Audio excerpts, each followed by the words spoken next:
మార్కెట్లో ఏ కోర్స్ చేసినా రెండేళ్ల ముచ్చటే. కానీ ఏఐ అండ్ డేటా సైన్స్ నేర్చుకుంటే రాబోయే 10 ఏళ్ల వరకు మీ కెరియర్ కి తిరుగుండదు. అది ఒక్క ఇన్నోమాటిక్స్ తోనే సాధ్యం. అండ్ నేను క్వశ్చన్ అతను స్ట్రైట్ గా సమాధానం చెప్పండి.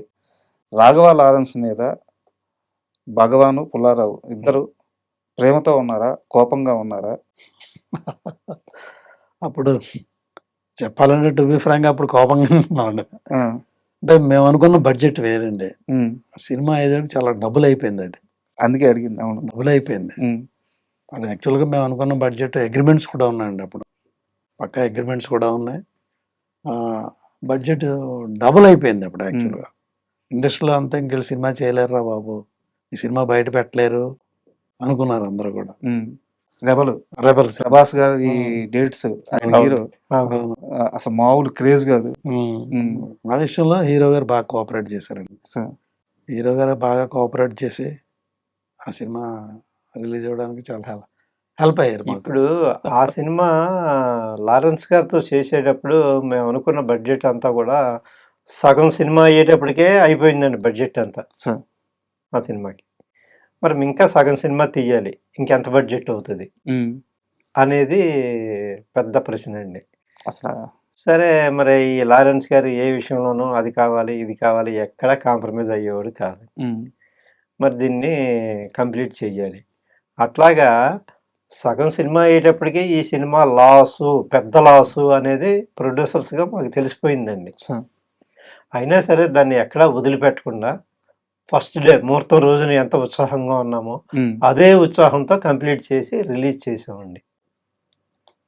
లారెన్స్ పేరు మేమే చెప్పాము ప్రభాస్ గారికి. యాక్చువల్గా లారెన్స్ గారితో చేయాలని ఒక మంచి కాంబినేషన్ అవుతుంది, మంచి సినిమా అవుతుందని మేమే ప్రపోజల్ చేసాం. మీరే నమ్మారు ముందు? మేమే నమ్మాడు, మేమే ప్రపోజల్ చేసి మేమే తీసుకొచ్చాం. ఉమ్, ప్రభాస్ గారు ఫాదర్ అనేవారు, బా లారెన్స్తో మీరు పడలేరా, వద్దయా, ఉమ్, ఏదైనా డైరెక్ట్ని ఆలోచించండి అనేవారు. సో లేదు లేదు మేము ఆయనతోనే చేస్తామన్నారు. సరే ఇక మీ ఇష్టం అన్నారు. ఉమ్, ఆ కన్ఫర్మ్ అయినప్పుడు కూడా మాకు పార్టీ ఇచ్చారు ప్రభాస్ ఫాదర్. అరే మీరు అనుకున్న కాంబినేషనే, మీరు అనుకున్న డైరెక్టర్ని తీసుకొచ్చి చేస్తున్నారు ఆ సినిమా, గ్రేట్ అని చెప్పేసి. ఉమ్, ఆయన అంత ట్రబుల్ ఇస్తారని చెప్పినా, మీకు బడ్జెట్ ఎక్కువ చేస్తారని చెప్పినా కూడా సినిమా ప్రాజెక్ట్ కోసం నమ్మి మీరు మంచి ప్రాజెక్ట్ చేయాలని, ఈ ప్రాజెక్ట్ నమ్మి మీరు చేస్తున్నందుకు యువర్ గ్రేట్ అని చెప్పేసి ఆయన మాకు మంచి పార్టీ కూడా ఇచ్చారు అప్పట్లో. సో అయితే ఈ నేను ప్రశ్న అడగడం కూడా ఓపెన్ గానే అడిగాను. లారెన్స్ గారి మీద కోపంగా ఉన్నారా, కామ్గా ఉన్నారా, మనసులో ఎలాంటి ఫీలింగ్ ఉందని చెప్పేసి. సో ఇది ఓపెన్ సీక్రెట్. మీరు ఇంటర్వ్యూకి వస్తున్నారని చెప్పగానే నాకు తెలిసిన 2-3 ఇండస్ట్రీ వాళ్ళని Correct. అడిగినప్పుడు భగవాన్కి కానీ పుల్లారావుకి కానీ ఇండస్ట్రీలో ఉన్న అతిపెద్ద బ్యాడ్ ఎక్స్పీరియన్స్ లారెన్స్ రెబల్ సినిమాలో లారెన్స్ డైరెక్షనే, ఖర్చే ఉమ్. హాఫ్ ఆఫ్ ది మూవీకి బడ్జెట్ అయిపోయిందని చెప్పి అయిపోయింది. చెప్పారు అనమాట. సో అంత ప్లానింగ్ లేకుండా ఎలా జరిగింది మూవీ? అది ఇక డైరెక్టర్ వల్లేనండి. సో ప్లానింగ్ అనేది డైరెక్టర్ వల్లే.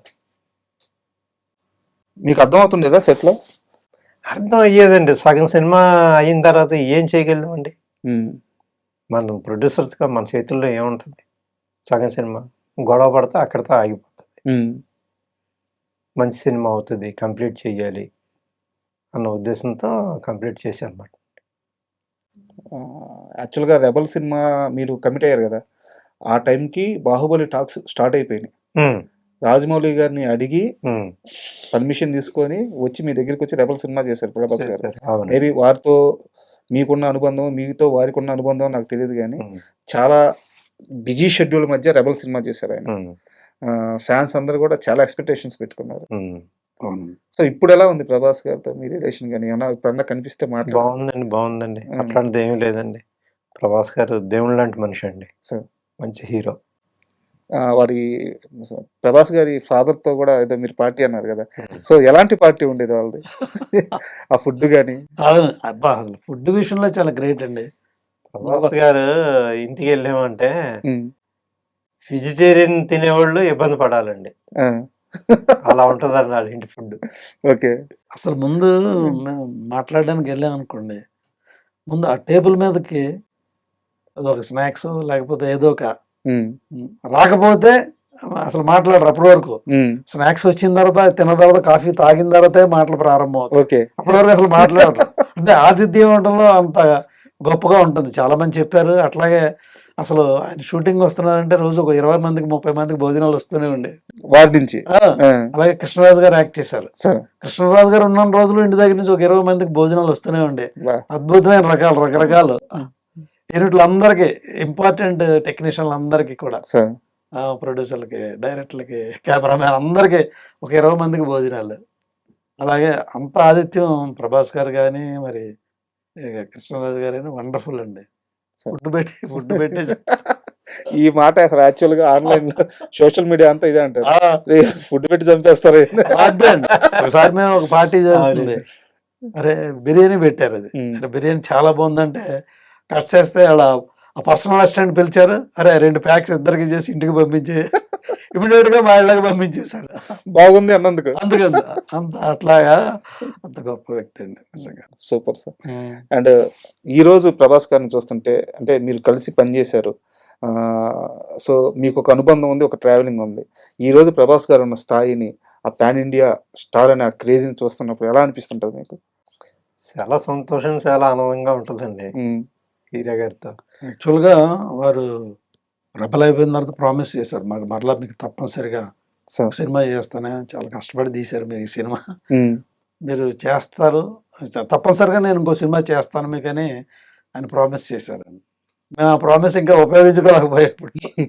అంటే మా సినిమా తర్వాత ఆయన అనూహ్యంగా చాలా పెద్ద స్థాయికి వెళ్ళిపోయారు సార్.